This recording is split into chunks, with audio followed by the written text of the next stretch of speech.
eu me chamo Gessiane Marins, para quem já está me seguindo aqui no canal já me conhece, e a proposta desse canal é falarmos sobre a elaboração de trabalhos científicos. Hoje nós vamos dar início, então, à construção do artigo científico, como que se constrói um artigo científico, visto que nos vídeos anteriores nós aprendemos como que a gente pode construir os projetos de pesquisa. Para isso, a gente vai falar sobre as principais etapas que precisam ser levadas em consideração na construção do artigo científico.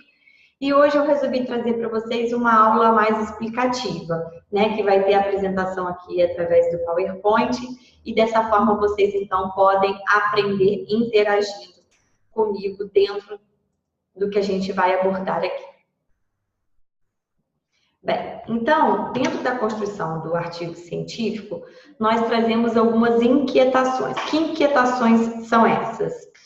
As perguntas que fazemos a nós mesmos no momento que a gente está elaborando o artigo. Então, primeiro ponto que a gente tem como dúvida é qual é a maneira correta para elaborar o artigo científico. Ou seja, será que eu estou escrevendo da forma correta? Será que eu estou pesquisando os materiais corretamente? Será que eu estou abordando o tema de uma maneira correta?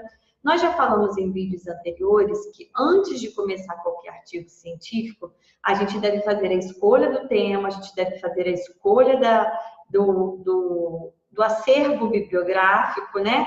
Para depois, então, a gente começar a nossa escrita. Então, por onde começar? Como definir o tema da pesquisa? Qual linguagem utilizar no texto? Primeiro passo para começar é a gente escolher um tema que seja um tema do nosso agrado. Alguma coisa que a gente tenha domínio, que a gente tenha curiosidade, ou que a gente se sinta feliz para falar sobre. Depois, como definir o tema?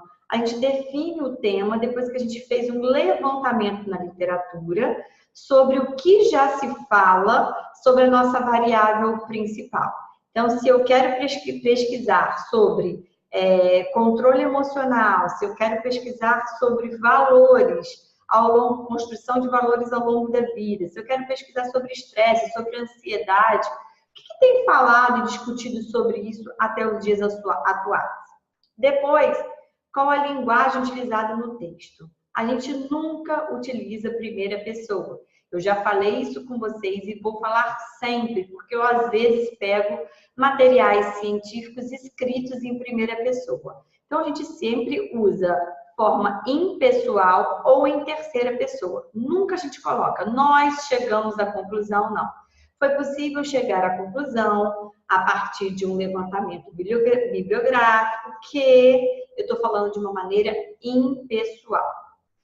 A proposta de todo e qualquer artigo é ele relatar um resultado a partir da sua pesquisa. O que é isso? Toda vez que a gente vai fazer um artigo, a gente abre uma discussão, um diálogo sobre esse material científico, né? Então, neste diálogo, nessa discussão, eu tenho que propor aos meus leitores algum resultado que traga completamente o fechamento daquela ideia, que traga exatamente o olhar crítico, né, sobre tudo aquilo que eu pesquisei ao longo da minha escrita científica. E aí, muitas pessoas me perguntam se falar sobre um determinado tema não é batido. Esse último ponto aborda exatamente isso, apresentar sempre uma novidade. Se você vai falar tudo aquilo que todo mundo já disse, por que falar sobre isso? Então, todas as vezes que a gente começa a pesquisar um assunto que, às vezes, a princípio, você vai dizer que já está batido, tente trazer alguma coisa de novo, alguma coisa nova em cima disso, né? Então, se você unir essa variável que está batida a um contexto que ninguém ainda debateu sobre isso, você está trazendo uma novidade. Então, a ansiedade está super batida, todo mundo fala sobre ansiedade.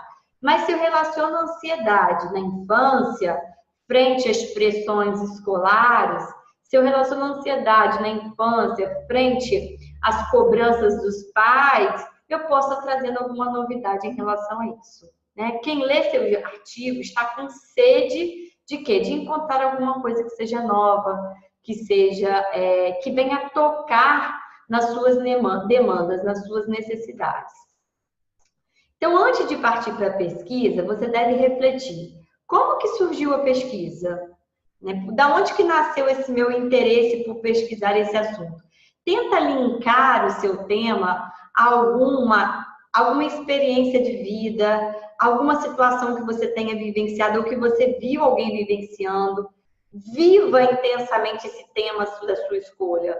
Posteriormente, quando você terminar de se formar, quando você terminar sua pós-graduação, ou quando as pessoas te reconhecerem pelo seu currículo Lattes, pela sua publicação, elas vão querer entender como que aquele artigo faz parte da sua vida. E você precisa estar relacionando aquele artigo à sua própria vivência, experiência.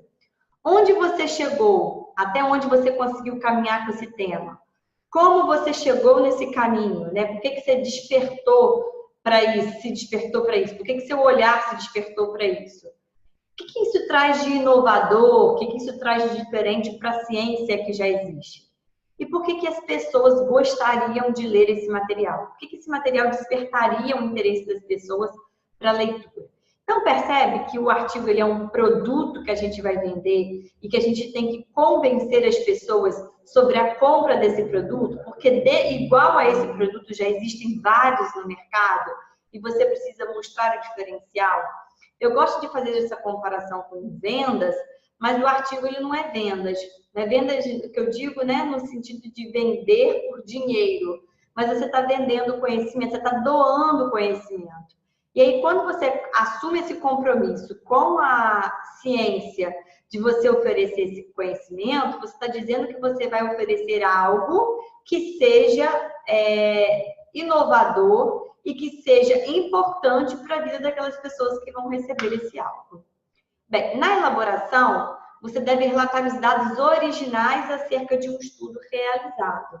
Então, todas as vezes que a gente está escrevendo um artigo, eu estou começando a dialogar com autores que já pesquisaram sobre esses assuntos. E de onde que surgiram esses autores? De onde que surgiram esses dados? Eu preciso trazer exatamente isso exemplificado.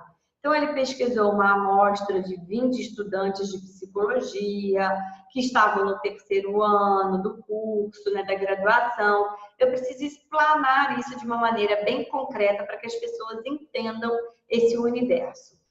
Publicar esse material para que os dados sejam propagados e assim cresça a ciência.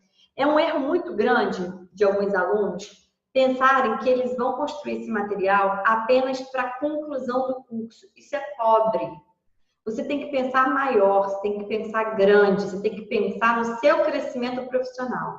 Então, eles reclamam para fazer o artigo. Depois que o artigo ficar pronto, é como se fosse um filho. Aí eles começam: Gesiane, mas onde eu vou publicar isso? Que revista que eu posso enviar?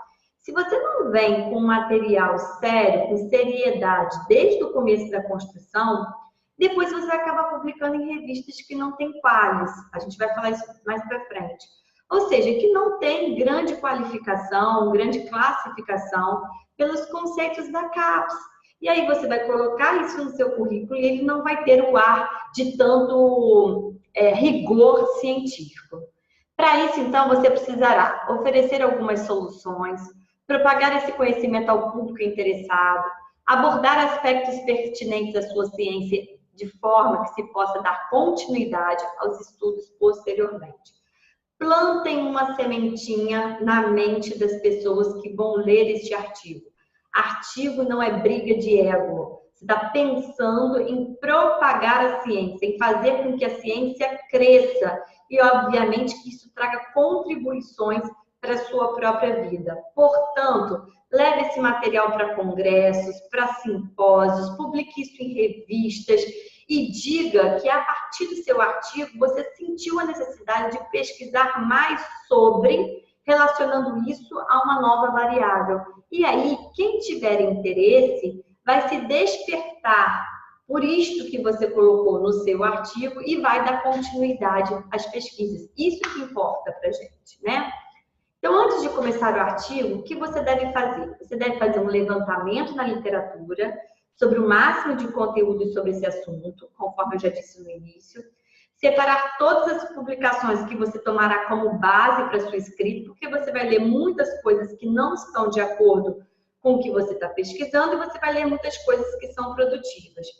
E saber os acervos bibliográficos que estará utilizando. Ou seja, ter conhecimento sobre esses autores, saber quanto tempo eles pesquisam sobre o assunto, se eles foram precursores ao longo da história, se eles têm grande reconhecimento na literatura sobre esse assunto, para assim você ter um acervo bibliográfico rico sobre aquilo que você quer pesquisar. Bem, nível da pesquisa, aquilo que eu comecei a falar com vocês, né? Quando você começa a preparar um artigo, o importante é você pensar que tipo você quer atingir com esse artigo. Você quer um artigo que seja muito reconhecido no mundo científico, mais ou menos reconhecido, ou você só quer colocar alguma publicação lá no seu currículo?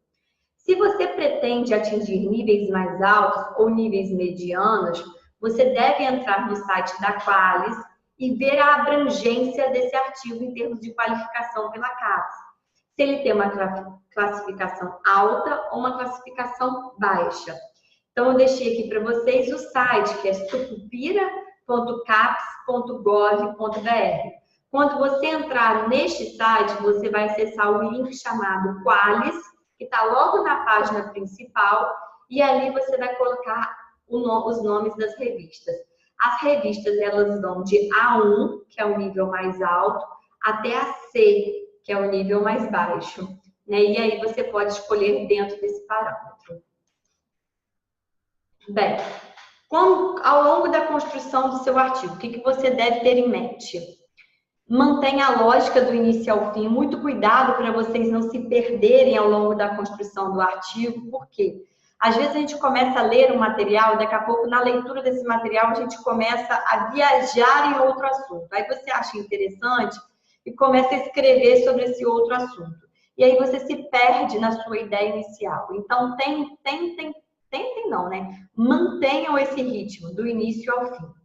Não encha muito linguiça. O que é isso? Não torne a leitura enjoativa, repetitiva, dizendo a mesma coisa, só que com linguagens diferentes. Seja claro, objetivo, direto e traga esclarecimentos sobre esses assuntos. Evite um vocabulário que só alguém muito específico da área conseguirá entender. Esses dias eu estava lendo um artigo de nutrição que falava, eu gosto muito dessa parte de alimentação, de cuidados, né, com os alimentos. E aí ele estava falando sobre os alimentos low carb, né, e sobre com altos índices glicêmicos. Quando eu comecei a ler, era uma linguagem completamente técnica. Claro que se eu estudasse a fundo, eu ia conseguir compreender o que eles estavam querendo dizer. Mas não era a minha proposta, estudar aquilo a fundo. Eu queria esclarecimentos sobre o assunto. Então, eu acabei abandonando o artigo. Então, a gente tem que tomar muito cuidado. Tem artigos que eles são escritos exatamente com esse intuito, apenas para atingir esse público. O público, por exemplo, de nutricionistas, que têm um conhecimento mais profundo sobre essa área e que vão compreender o que eles querem dizer. Mas, na maioria das vezes, não é o que a gente está buscando. Então, a gente tem que pensar na população como um todo. É igual quando a gente vai ao médico, e o médico começa a falar com a gente em termos técnicos, né, em termos apenas científicos. A gente sai dali pesquisando no Google o que ele quis dizer, quando a gente não tem coragem de perguntar para ele. Então, não guarde esse conhecimento apenas para você. Pense em propagar esse conhecimento. Espero que vocês tenham gostado dessa aula, né? A gente começa a falar sobre os artigos científicos, nós vamos ter outras aulas falando sobre isso daqui para frente. Os nossos contatos são esses e eu estarei esperando vocês na próxima aula. Então, que nós vamos dar continuidade à construção do nosso artigo científico. Até lá!